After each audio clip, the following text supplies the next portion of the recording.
people are okay to be sold to. What they don't like is when you try and hide the fact that you're selling from them. You're trying to hide these sales tactics. When you say to someone, no, I'm not trying to just earn money from you. Yes, you are. It's fine. Take it. It's okay. Right? When you're in business, right?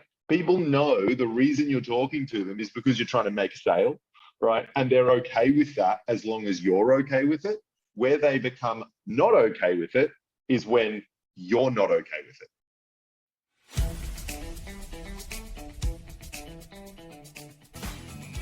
This is the Business Owners Smashing It Online podcast for entrepreneurs and business owners looking for cool online tools, apps and strategies to make business easy online. My name is Nick Cree and I'm your host. Each episode features a guest expert demystifying the online universe, sharing inspirational ideas and providing tested real-world strategies to help you get the most of what's available online to grow your business today. Don't be a slave to your business. Get your business working for you. Subscribe now and get some great content and ideas for you and your business today. Well, it's this point in the evening that it is my great pleasure to introduce you to Andrew Comminos. I know some of you will know him because he has been on the show before, probably sort of a year or maybe even a couple of years back. I think it's a while back now. But Andrew is a sales coach, sales trainer, and he is very good at what he does. And he's worked with some pretty large companies as well too. In fact, I know that any of you that shop in Aldi, Andrew worked with someone that had their products placed in Aldi. That was a pretty big deal. And a lot of what they were doing was that they implemented some of Andrew's sales processes and some of what he teaches. And I've seen their products in Aldi year after year after year after working with Andrew as well. So Andrew also works with some large corporates as well. And in fact, he started his earlier life in Godfrey. I think it's Godfrey's. If you remember Godfrey's, he was the guy that would sell you a vacuum cleaner. So when you went in to buy the cheapest vacuum cleaner in a place called Godfrey's, you would end up walking out with something considerably more expensive, but considerably better as well too. And he ended up sort of developing a reputation there that got him training in that organization as well too. So I'm going to let Andrew introduce himself and what he's doing now. So let's put your hands together, give Andrew a big warm round of applause to welcome him on stage. What stage? The stage from my hotel room in Melbourne. That is it. That's the stage. Hey guys, how you going? This is actually, funny enough, my first speaking gig in more than a year, which is exciting. So, and I'll explain why. So for those of you who don't know, my name's Andrew Comminos, as Nick said. I'm actually, a little bit about me, I'm a hiker, adventurer, and climber, and I'm a climber, and I love climbing. It's all about climbing. Life is climbing, right? So for me, it's all about summiting mountains and, putting myself into risky situations, right? But I thought I'd start by telling you the story of why this is my first speaking gig in a year. And so for anyone who knows me, I was very extremely outrageously active on social media and as a business owner for very many years as a sales and business coach. And what actually happened, we'll go back 5 years. So I started a business in excess of 5 years ago, and I met a wonderful woman who had 2 beautiful children. When I started the business, I was a buckled down, grinded out, and build a client base. Now, I'm looking at notes, by the way, if I look away from the screen. The reason is there's a lot to say here, and I cannot remember it all. Right, so lucky for me, I was a salesperson, and I quickly grew my clientele. I made, lots of smart decisions that, allowed me to build a highly successful business in a very short period of time. One of which, for instance, was joining a network of people that happened to be my ideal client, where I could support them in a way that the owner of that networking group could not support them. And I could give them a complimentary service, which allowed me, and this is one of the strategies I'll talk about later, but that allowed me to put on a lot of clients in a very short period of time. So very quickly, or within less than a year, I had a multi-six-figure business, and it was all due to just having some serious sales skills and sales knowledge around how to package, set prices, build sales processes, and close deals. I mean, those are just absolutely unrivaled essential skills in business. I actually used to say to Nick all the time that everyone will teach you the 95% of business, but sales is that 5% of business that actually has to come first, because you need clients before you can do anything else, right? So now it really is that powerful. And I mean, don't get me wrong, I like the marketing course too, but that really didn't do much for me. It was more about what I did with the people there. But a few years on, the push caught up with me. I had built a successful business that was compromised. How was it compromised? Well, it was compromised in the way that I was doing things. Firstly, the business was underpinned by the rules of experts that I had listened to in the marketplace, right? Because we are so overwhelmed with so many experts in the marketplace. And trust me, this all connects. I'm getting there, right? So, I mean, was it still successful? Sure, right? But it was compromised by the way I was doing things. The problem actually came, and where I really noticed it, and where I really noticed how hyper stressed I was when I realized that I was actually in a hyper toxic relationship with the person I was with, and that relationship broke down. I was living in a situation where I was the sole provider, financially, emotionally, and for the most part, domestically. So the toxicity, the narcissism, the manipulation, it was pretty wild, to say the least. I mean, Nick knows the brunt of it, but I won't go into too much detail because it was pretty wild. But it wasn't her fault, it was mine, because I set the precedent and I let that happen to myself. I allowed myself to be put there. So effectively, there I was, a man who had never experienced any feelings of depression or true long-term anguish outside of grief, and I was broken. And I'm talking sitting on the floor in the kitchen for 3 hours with my head in my hands, broken. It was pretty messy. Long story short, pretty sure you can see where this is going. We broke up, right? So that was bound to happen. But why am I bringing this in? What does this have to do with, I suppose, my business? Well, my business was going backwards at that point, and I wasn't selling, and I wasn't hard out marketing, and I wasn't grinding. And here's where it all connects, right?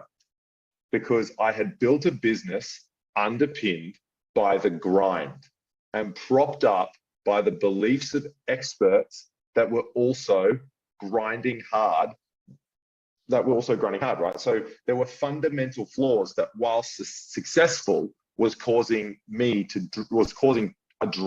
huge drain on my energy. So it wasn't a business that was sustainable, right?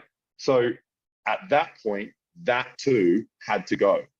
Oh, well, I suppose also I felt like I couldn't change it. I was dealing with the breakdown of a relationship plus a business that was just super draining in the way I had set it up. So I needed a break. It would be much later that I would realize I was suffering from complete emotional burnout caused not by my business, not by my ex-partner, but, and this is what I want to get across, by me. My inability to admit that the writing was on the wall and take action on the things that were dragging me under. So before we talk about sales specifically, I had a couple of pieces of advice that I really wanted to share. Firstly, my greatest piece of advice to navigating the shit show that we're all dealing with at the moment, right, is pay attention, organize your world around your passion and the life that you want to live, not the other way around. Action the problems that are stopping you from doing that. It's really important. Organize your world around the passions and the life you want to live, not the other way around. And cut the lead balloon that is dragging you down. No matter how thick and hard that rope is, just remember that eventually it's gonna snap anyway. The only difference is how low down to the ground are you when it snaps, right? It's gonna snap, but where are you? Are you still up or are you all the way on the floor? That's the question. So yeah, sales. Let's get into that, shall we? So guys, so I mean, that is just, the reason I mention that is because I promise you, you cannot function, you know, so in like, I mean, I'm a business consultant, right? So, and I can tell you, you can't function, run, or process any kind of business when you are feeling that way. Like, it's just impossible, right? So let me make this clear. Sales, and guys, get pens, get paper, do whatever, but there is a hell of a lot of information I'm about to share in a very short period of time. I've come prepared, and I will share these notes too for anyone that is actually physically in the room, but there is a lot of information. So I will read and then I'll elaborate, and then read and elaborate. But there's a lot of information because I wanted to give you as much as I could in a short period of time. Thanks, Nick, for the platform. So now, so sales is still alive. Let's make that really clear from the get-go. You'll hear experts say, don't sell, have a system that builds trust and creates customers that are ready to buy. Get your customer ready to buy, so when you get to the meeting, you don't need to sell. That is selling, firstly. Like, that is selling. Secondly, at the meeting, you will still need to sell. I don't know if anyone's realized that in this post-COVID world, people are less likely to buy than more likely to buy. Like, simply, it's a little bit harder, and that's okay, right? That doesn't mean it's not possible, but people's bullshit radar is very finely tuned at this point, right? So it's really important to know that you still need to sell when you get to the meeting, right? Now, sales is not just customer focused. And this is, we're always going to link back to what happened to me, right? So sales is not just customer focused. You've got to remember, you should be selling to your suppliers, your collaborators, your potential investors, your networking partners, right? You have to sell yourself to these people to simplify your life, your business, and build it around what your passion and your life and the structure of your life is going to be. You can't just focus on only selling to your clients. See, a lot of people are like, I want to get more clients, or I want to get costs down. Well, if you want to get costs down, right, start talking to your suppliers and trying to figure out how to save some money. Sure, but then while you're doing that, you shouldn't be stopping any sales tactics to, you know, bring clients in. But I want to make this clear. I do not advocate for, you know, in a poor economy, I do not advocate for trying to get costs down over trying to get sales. A really good example is when COVID hit and everyone just shut down buying. I got all my clients at that time. They all wanted to cut and run, you know, start canceling all their contracts with lots of people. And I said, all right, let's try something. And I said, I want you to double down on your marketing, double down on your sales, and see what happens. And all of them, like, almost tripled their business. Why? Because no one else was doing the same thing. Everyone else cut and run. So who were the only people that were out there on the market putting together deals? Right? So they were the ones that were in people's faces. So now's the time to actually get out there when other people are cycling back. The second thing, trust is more key now than it ever has been. We live in a world, a doubtful world. Everyone in business has been screwed over at some point. Like, put your hand up if you've had a bad partner, a bad course, or a bad product at some time in the last couple of years. Right? Everybody has had that, right? Nick, it wasn't me, mate. Don't put your hand up. Right. So too much money has been wasted on that sort of stuff, and people feel an intense, need to feel an intense sense of trust with you. Your lead magnet is not enough. Please don't let people tell you that your lead magnet is enough of a sales tool to clinch a deal, right? It's just not. You need to utilize what I call an open communication method. Right? Open communication is never hiding your salesmanship. People are okay with being sold to. It's totally okay. And this is where we need to shift from old sales methods into the new world of selling. People are okay to be sold to. What they don't like is when you try and hide the fact that you're selling from them. You're trying to hide these sales tactics. When you say to someone, no, I'm not trying to just earn money from you. Yes, you are. It's fine. Take it. It's okay, right? When you're in business, right? People know the reason you're talking to them is because you're trying to make a sale, right? And they're okay with that as long as you're okay with it. Where they become not okay with it is when you're not okay with it. When you're not willing to own the fact that you want to make a sale, then it seems unauthentic. It's not real. And people need you to be real. So always treat the customer like an equal. Don't ever treat the customer like an idiot, right? It's actually something I've been seeing a lot these days, where a lot of experts are saying, remember that your customer doesn't know as much as you, so you really have to make sure we're treating the customer like they don't know as much as you. You need to be the expert. You're right, you do need to be the expert. But just remember, your customer also knows a hell of a lot more than you in other fields. They've come to you for a product that you are the expert in. So don't ever treat them like they don't know anything. It's really important to make sure we're not treating them like an idiot. Now, some of this information is going to work for some of you. I just want to make that clear. And some of this information is also going to be some other not relevant for you at all. So make sure you take with a grain of salt what works for you, because I am also not another expert out there that knows everything about everything in all times. All of this stuff has to work directly for you. So now, another thing that I like to say is, guys, giving free samples of what you do, and I don't mean lead magnets, I mean proper free samples of what you do, is a great trust builder, just as an example. I mean, a lot of people go, yeah, I don't give away my information because that's what I've worked so hard for and people need to pay me for that. Well, guys, what are you trying to hide? That's my question to everybody, is what are you hiding from? Right? You have an endless amount of content, an endless amount in your courses, in your packages, in your, I had a guy, I'll give you a really good example. I had a guy that when I was in my business, they said to me, hey, I'll build you a landing page for free.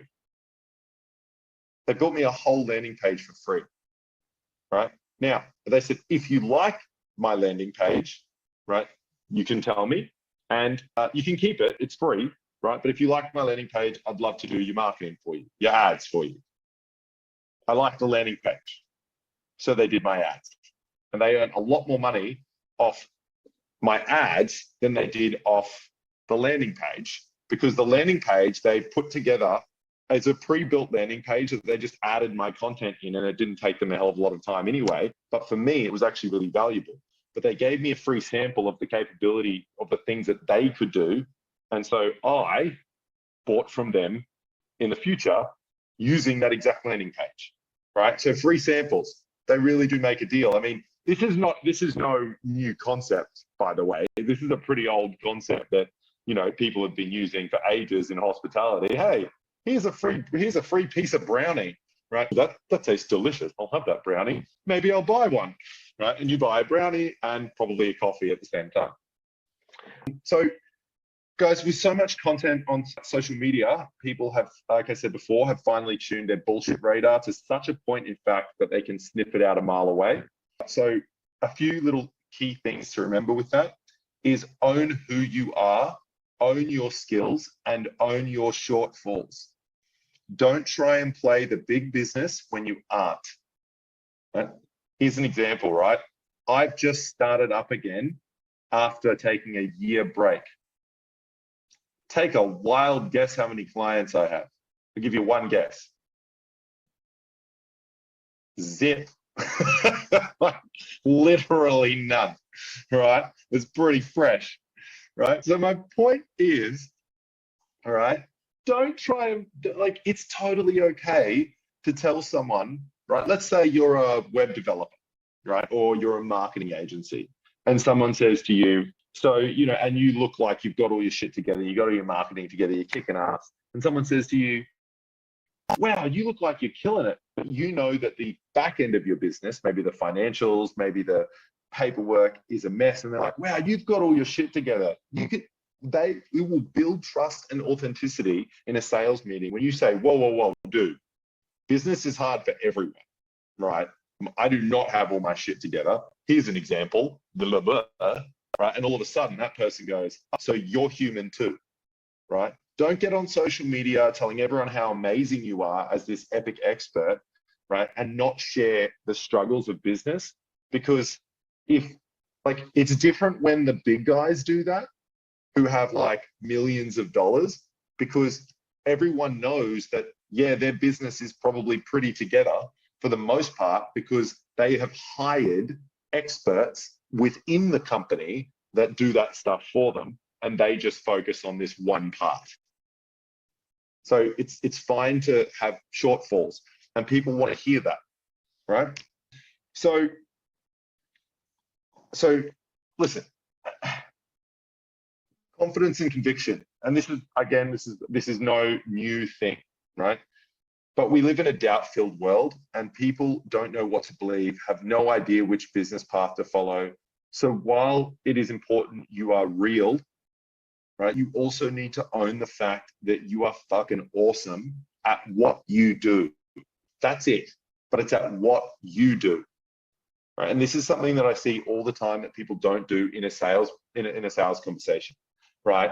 And ladies, mostly I'm looking at you guys.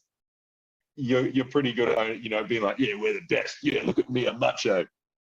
Right? Great, right?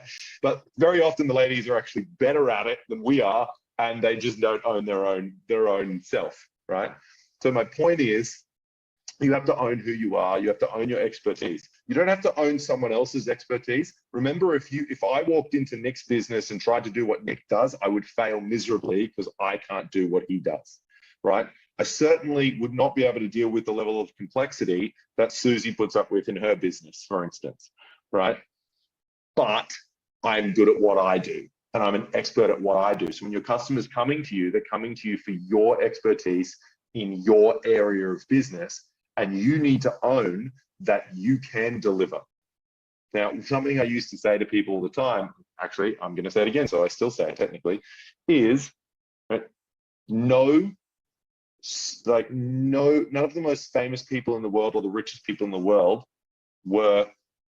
became that way by being super modest about how good they are at what they do. Right? They're modest. They might be modest and humble as people, but none of them, hey, I'm not very good. You don't see Usain Bolt running around going, I can't run very fast. It just doesn't happen, right? He's just not that guy, right? It just, Bill Gates doesn't go, I can't grow a good business, right? Like, those people just don't do that, right? So you need to own who you are and what you're good at, and your clients need to see that from you. Remember, people want a leader in the areas of their business that they don't know about. They don't want a leader in the areas of their business that they do know about, right? There's a concept in sales that this is probably one of the most powerful things that you can do for yourself that 1% of you will do. Actually, probably one person in this room will do this even after I tell you, because it's really freaking uncomfortable to do.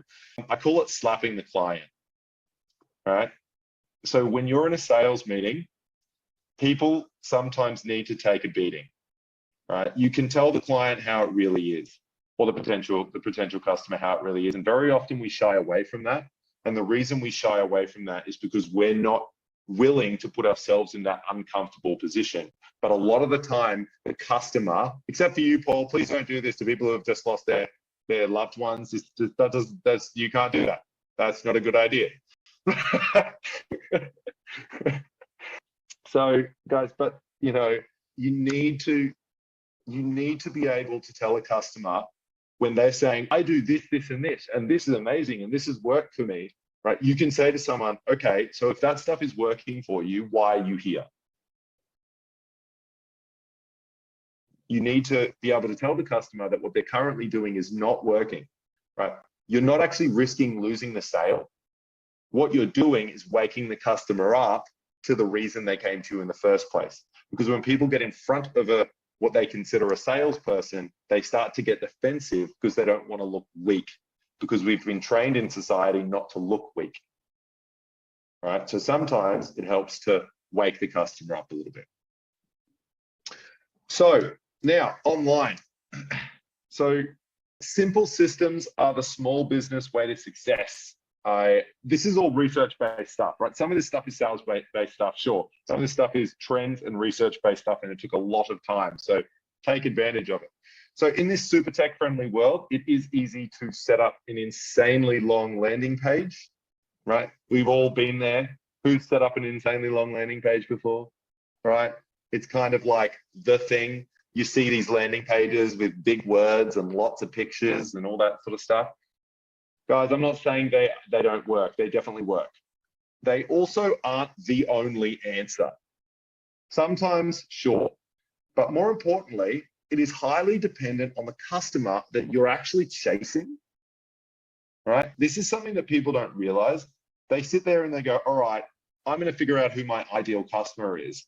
And then I'm going to set up a marketing system that works for somebody else in somebody else's business and somebody else's client, right? So make sure you take what experts are saying with a grain of salt, including me. I'm not perfect, right? Take what everyone says with a grain of salt, because it's what's worked for them in their business. What you really need to focus on, right, is finding experts that will adapt to your business and your ideal client using their skills and some of their methods, right? Because your customer is different to their customer. See, big guys will have these crazy funnels that bring in 500,000 people and make millions of dollars, right? I've said this to everyone a million times over. Everyone who here is a service-based business? Chuck your hand up. Service. Great.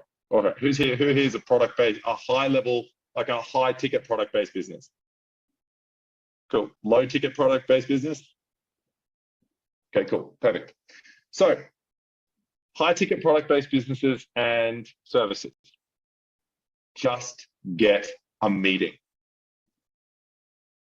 Get a meeting, right? Seriously, like that is like in a world where we are struggling for sales, particularly, right? Get a meeting. I say this to people. The purpose of a phone call is to get a meeting. Just remember that. If you're ever calling somebody, you're getting some meeting. If you're calling a supplier, you're getting a meeting with the supplier for a reason, right? Face-to-face conversations, right, or Zoom conversations are much more powerful than a phone conversation. Stop trying to close someone over the phone, right? Your conversion rate over the phone is going to be much lower than your conversion rate face-to-face. Right now, that's not, I want to make this clear. Take it with a grain of salt. Some people, right, are really great over the phone and not very good in person, right? But for the majority of us, for 99% of us, get a meeting, right? Now, keep it nice and simple. Lead magnet, landing page to a meeting, right? Least amount of clicks possible, right? Go to networking events. Networking events are important. They actually connect us with the people that we're looking for. But you actually need to go to a networking event. And this is my favorite thing at networking events that I see people do. Nick and I used to talk about this all the time, right? People would rock up at a networking event and they would sit there and they would listen to the speaker and they would, you know, give their referral, and then they would sit there. And then they would not look to create any opportunities whatsoever. But I went to a networking event, Andrew. Okay, but who did you connect with? Did you find someone on there that you thought was interesting, that was potentially an ideal client, that was potentially a low-hanging fruit that you could connect with? Did you find someone that might be able to help you in your business connect with people? Did you find someone that you just thought was interesting? Did you find someone that might be a good referral partner? You didn't go to this networking event. You didn't come here tonight for no reason. Have an outcome, have an intention, connect with some people. You see someone online here that you think, wow, actually, it'd just be interesting to have a conversation with that person and see what we could talk about. Send them a message in the chat, a private message, and say, hey, I'd love to connect with you. This is my number. This is my email. Shoot me an email, right? Let's connect, right? Walk away with an opportunity. Please don't waste 3 hours of your time tonight with no opportunities made, right? Book a meeting. Right, that could turn into a client, it could turn into a supplier, it could turn into, even better, a referral partner that sends you multiple clients. You know, Nick and I actually started as like that exact way. He didn't start as a client. He was a dude at a freaking networking event I was at, and I was like, hey man, right? And we talked and we acted like children, and then we connected, and then we've both sent each other multiple clients over the years, right? In the last year, I've sent him remarkably none. So that's really important anyway. So make sure we're networking. So to networking events, actually connect with people, book a meeting, try and book a meeting on the spot, right? Guys, don't wait to send an email later, book a meeting on the spot, right? Now, post, right? When you post, guys, please have an intention. Something that I realized a long time ago, I used to post a hell of a lot and there was no intention to what I was posting. And not to mention, it was all a giant mess. Take the time, cut the lead balloon, and actually set a posting strategy. Whether you like social media or not, it's the new way to live, right? It's not to live, it's a new way to be in business, right? We're all on social media. Everyone is on social media. Whether you like it or you don't, it's absolutely necessary. So have a posting strategy, have a call to action in your posts, and then guess what? Set a meeting. It's all about getting a meeting. Just whatever you do, get to a meeting. Because when you get to a meeting, you can change the game a little. Now, programs, right? So we all do one-on-one, one-to-many, filmed recordings, products, you know, whether you're using Clipchamp, Articulate, LMSs, you know, whatever you're doing, right? Who here has heard one-to-many is the best way to go? Yeah, who here has heard one-to-one is the best way to go? Right? Who here has heard that, you know, creating a filmed program is the best way to go? Right? Okay, cool. We've all heard it all. Everyone here is different. You need to figure out what works for you, right? Which one works for you is actually the most important thing. The biggest sales tactic I can share is you need to make it sustainable for you. I found, for instance, and I'm going to put this out there, Nick knows this, I hate working one-to-many with people. It drives me absolutely insane. Don't ask me to do it. I'm never going to do it. I don't want to do it. It's terrible, right? I like working one-to-one with people because I can make a huge amount of difference and I can help keep people accountable and help them implement things. One-to-one for me is just better. It's also more manageable. And I actually like having a small number of clients, right? Hence consultant, not coach anymore, right? So I like having a small number of clients. It doesn't work for me and I'm okay with that. All right, you need to do what works for you. If you are someone that's really good at creating programs, right, then that's what works for you. If you don't like working in a session with people, then don't do it. Don't do things that are draining your energy, because that energy that is getting drained will then not be put in other places of your business, like, you know, your back of house that needs to be kept tidy, your finances or somewhere else, or your relationship in some other stage, right? You need to create things that work for you. Now, if you're creating defined programs, like, don't become a scripted crazy person. That is one thing, right? People are there to hear your knowledge, right? So share your knowledge and share it intuitively is something I did find. In one-to-many, if you are creating one-to-many, my advice would be to separate the emotional and functional parts of the program. This is something that I didn't do. I find it actually runs a lot more smoothly if people have learnt the mindset component to a program before reaching the functional section. Now, you can refer back to the mindset component once they've already learnt it, which is really good, but separating the mindset and the functional components can make a world of difference. For those of you recording, as a professional trainer, this is what I've done my whole life. Okay, so when you're making a sales program, like you're selling to people, I'm not going to talk about that. But when you are making a training program, right? So people have bought your course. A few key factors from a learning point of view to teach people things. Firstly, no video modules longer than 5 minutes. That's step one. If the video module goes for longer than 5 minutes, you lose people's attention and they will not learn, they will not get results. And if they don't get results, guess what? You've under-delivered and over-promised. Secondly, multiple modules is fine as long as the module is no longer than 5 minutes, right? So multiple modules per lesson, totally fine. It's just more manageable. People can stop and walk away. Secondly, one simple question or interactive activity at the end of each video to stimulate their memory, and that's it. You don't need a giant test. It's just not helpful. Get a mic, get a isolation shield, and get a pop filter. It's about $300 from Amazon. It's not hard, right? It's really easy.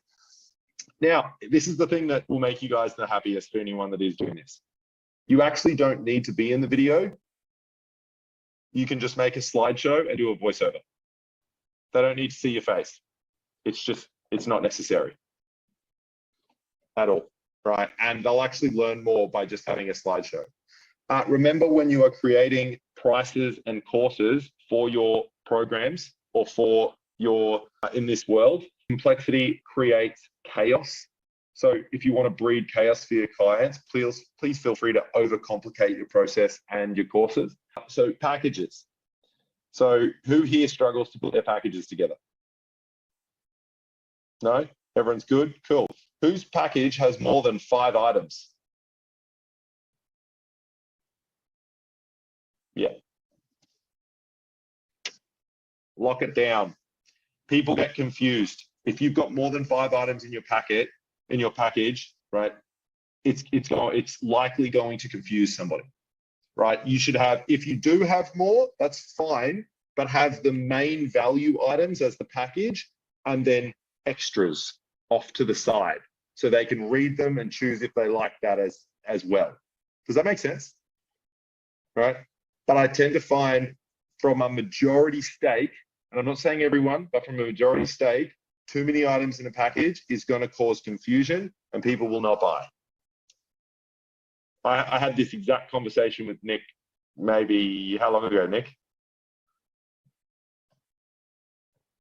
2 years ago? So yeah, simplify the package, right? Simplify the package, simplify the price, right? It'll keep things, chaos creates indecision, right? And one of the oldest sales rules in the book, right, is simplicity sells, right? And that's just the truth. So accessing networking and business networks or courses for access to people. Guys, can I point out, in this day and age, where it is harder, one of the best strategies you can utilize or you can implement is accessing or paying for a course that gives you access to a network where you have a complementary skill, right? It doesn't necessarily mean you're looking for that course. And I'm saying complementary. Please do not try and access a course where your skill is the same as the skill that they've just paid for. That just makes no sense whatsoever. And people do this all the time. But for instance, if you are like, hey, listen, I'm a sales consultant or coach, and I'm going to go to a marketing course where people need sales help.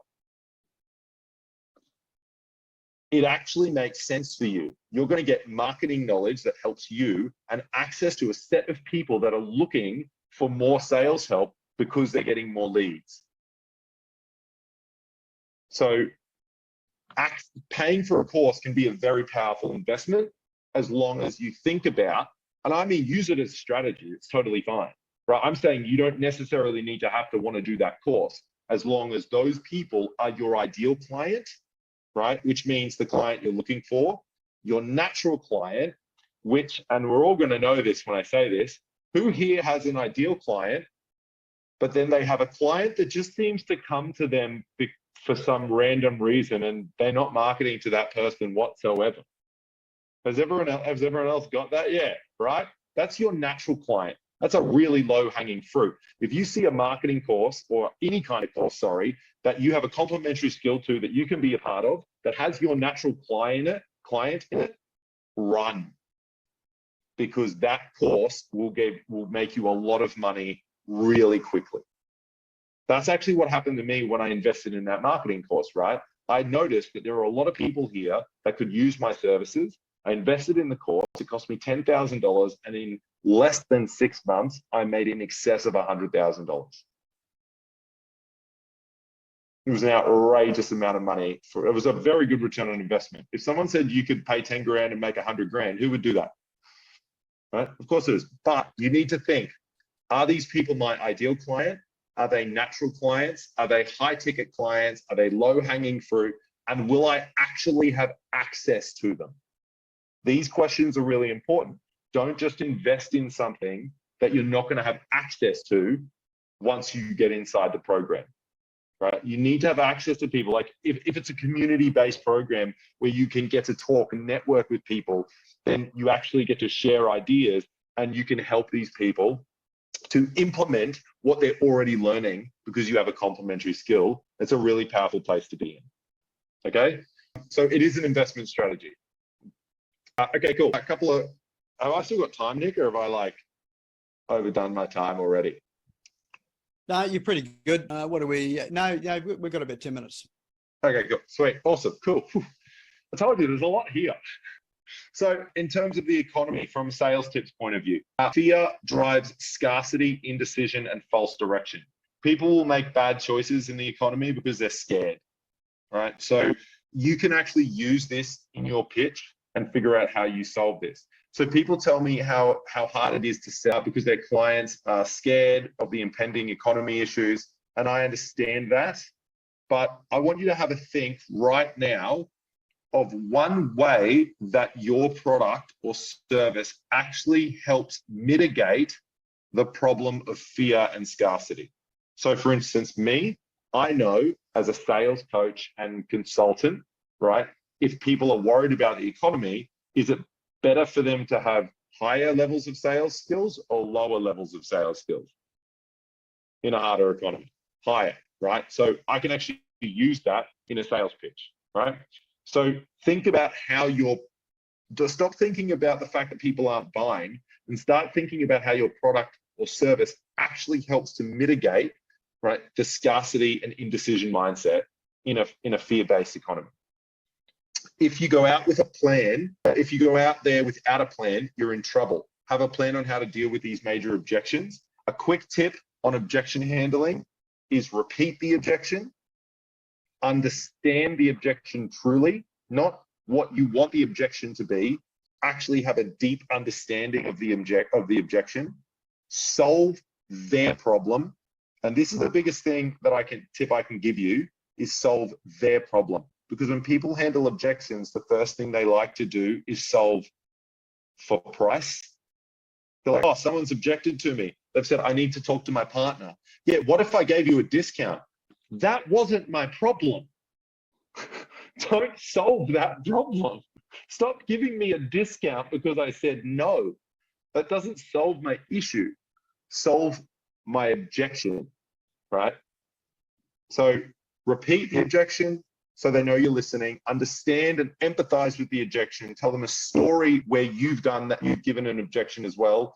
Solve their problem, and then you can retry and close the sale and go from there, right? Repeat, understand, solve, and close. That is an objection handling model that I don't think has ever failed me.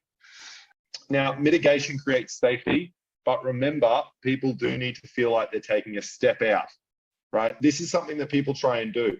Who here tries to get rid of all doubt when they are all doubt and all risk when they're selling for their clients? Yeah, you can't do it. But remember, no risk equals too good to be true. So you have to let people feel that they're taking a bit of a risk and that they're stepping out and they're growing a little bit. Does that make sense? Right? But you just need to be able to mitigate that risk by giving them showing them that there's a high chance of success with the program or the product that you're selling, right? And that works with programs and products too, by the way, right? People feel the same when they buy a phone, they buy a bar of soap, they buy, anything, right? Anything new they haven't tried before, they feel an element of risk, and they're like, I need to feel like there's a high chance that this isn't going to be a poor purchase and that I'm not going to have buyer's remorse. But I still want to feel like I'm stepping out a little because I haven't tried something and I'm trying something new. Like, if I didn't want to try something new, then I wouldn't be looking for something new or something to solve my problem. I would just stick with what I've already got and I'd be okay staying in safety. So, okay.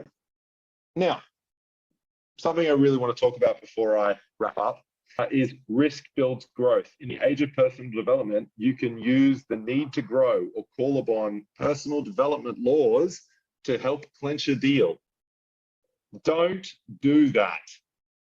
It is morally bankrupt. Don't do that. People do that all the time. They'll be sitting in a sales meeting and they'll be trying to close a deal, and their favorite thing to do is go, you're just stuck in fear. You can get through it. Come on, push and close it. It's morally bankrupt. You don't need to do that. Just stop. Just don't do that. Finally, guys, the most important things I can tell you are the most effective salespeople, and this is 2023 studies, the most effective salespeople. Ethical to a fault, utilize an open communication method, are truthful beyond anything else. That's really important. Don't ever hide anything from your client, right? Truthful beyond anything else. They're comfortable telling the client things that might make them lose the sale, so slapping the client, and they know how to ask the right questions and dig deep. But most importantly, a really good salesperson knows when to shut up and close the deal. Stop over talking at your client. It's really important. People just yabber on. The client's giving you all the buying signs, right? They're saying, oh, that sounds great. Yeah, I'm totally keen. And they want to keep telling them about the product or the program that's happening right in front of them. And they just, like Susie just said, talk themselves out of a sale, right? So stop talking. Just tell the truth, be absolutely straight down the line, and know when to shut up and say, hey, I'll take your money. Nice and simple. Guys, that's it. That's all I got for you tonight. So guys, I think this is one thing to remember from everything tonight is know when to cut the lead balloon, right? That's it. Excellent. Thanks, Andrew. Mate, so many good tips and things in there. In fact, I recognized a lot of it. Well, not all of it, but some of it from the years that we've spent together, working through this stuff and talking about it. So, but there's some really good stuff there. Anyone got any questions, comments, or I just want to ask for some clarification at all? We've got time for a couple of questions.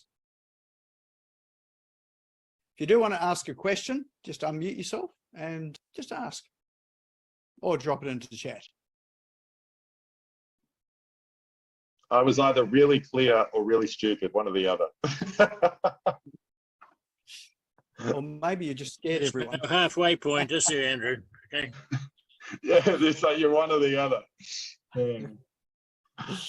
No, it was absolutely awesome, Andrew. I just want to say thank you so much. I haven't got any questions, but I won't even start talking about it because I can talk about sales all day. It's my happy place. But just, thank you so much. Thoroughly enjoyed that. And, you held my attention for what, an hour, and trust me, that's no mean feat because the attention span of a flea.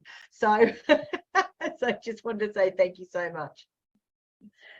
Excellent. All right. Well, let's all give Andrew our virtual round of applause to thank him for coming on tonight. But we're not finished with him yet because I believe we do have a door prize tonight? Or Yeah, we do. oh, we do. But, thank goodness for that. We do. I sent it to one of your. Did you? Yeah, I did. And you probably have to share it on the screen what the actual door prize is because it's a physical door prize. Have you got the photo that I sent? I have got the photo that we sent. I'm just looking for it now.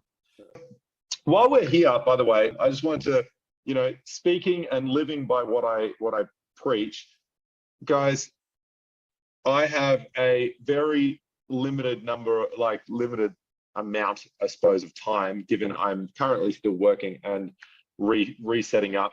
But I said to Nick that I would happily give away 5 free half an hour sessions for anyone who wanted one. So if you want one, just drop a yes in the message box and Nick will get me in touch with you, I'm sure. So I guess the first five that dropped the yes in the chat gets it. Right. Yeah, I said pop filter. Yes, pop filter. All right, cool. Well, Nick, you have to get me in touch with a couple of people. All right, well, we'll organise that. Just drop your yeses in. We'll save the chat and we'll hook you up with Andrew tomorrow. Probably do it by email. I've got everyone's email address here. So we'll do an introduction by email and then you can organise that yourself. All right, we do have a door prize tonight. I have to say it is a first. Andrew, never before have we had a physical prize like this here, which means you've actually got to get it to them. I could give away the whole salesy prize and not live by what I say, or I could be like, you know what? Let's give someone some fun. All right. Well, here's what it is. It means that you're going to get a package in the mail, and I know we've got a few overseas people here as well too. So the prize is here. It is there. Now you can't see that because it's still blanked out. Can you share it to the screen, guys? No, I can't, but I'll tell you what it is. Yeah. I'll tell you what it is because I've got it on my phone here. It is a Hamper World gift hamper, and I'm looking at here. It is the Mitchelton Duo, and what is in there is a couple of bottles of wine, a red and a white. Oh, it's Mitchelton wine as well too. There is cheese. There is some strange-looking weird. It looks like vegan, healthy crackers and things. Oh, and there's get out! And there's some unhealthy crackers in here as well too. And the anthocyanins at the bottom of the red wine. Okay. So there is a heap of stuff in here, and in fact, I reckon I'm going to put my name into the draw for this one too because I want this as well too. So we do have our way of drawing this tonight. Everybody that is in the room here tonight is in the draw for this. We have our wheel of names. So JM, do you want to share the screen and get the wheel of names up? Everybody's name is in the wheel of names here. So what we'll do is we'll spin it. So let's tap the wheel and spin the wheel. So virtual drum roll, please. And it is spinning. I don't know about your screen, but mine's a bit jerky at the moment. Our winner is, it's clicking around, Peter Beckenham, who lives in Thailand.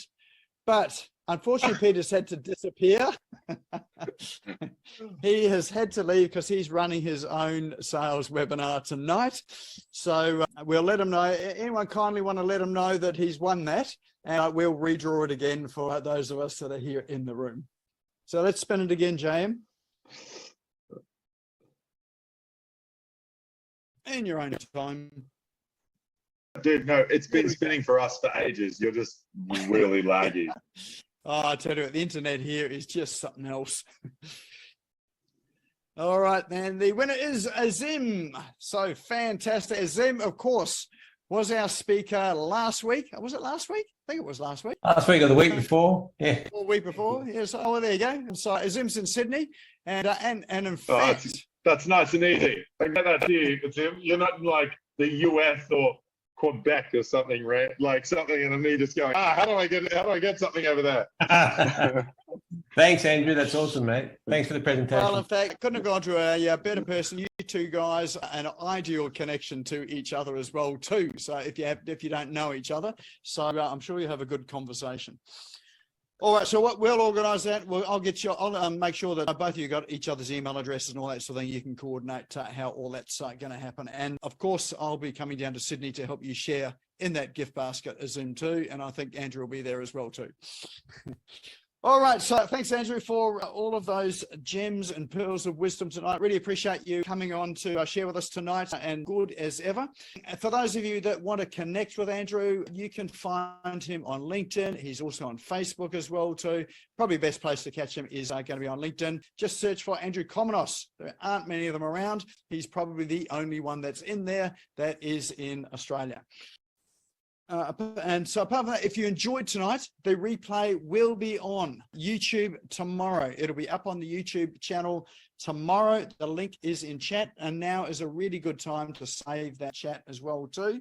Last week we talked about that's right, we had Jenny Muta was on talking about Canva last week. How many people were here for that Canva program that really enjoyed that? Yep.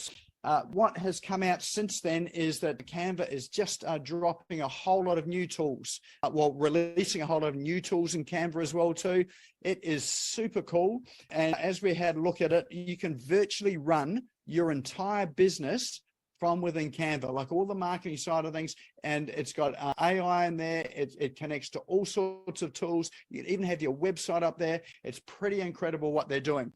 So to follow on from that program, we have a 6-week program running starting next Monday on not on how to become a better designer with Canva, but how to use Canva for your business to really make things so much quicker, to accelerate what you're doing, and to really uncover some of those hidden features, which your VAs will thank you for. If you don't have a VA, this will save you a ton of time as well too. And just unpacking some of those, you'll find incredible for your business too. What it connects to is quite astounding. So if you're interested in finding out a wee bit more about that, we have a link in chat there for that. It's easy URL, EZY.co/Canva. You're more than welcome to come and participate in that program there.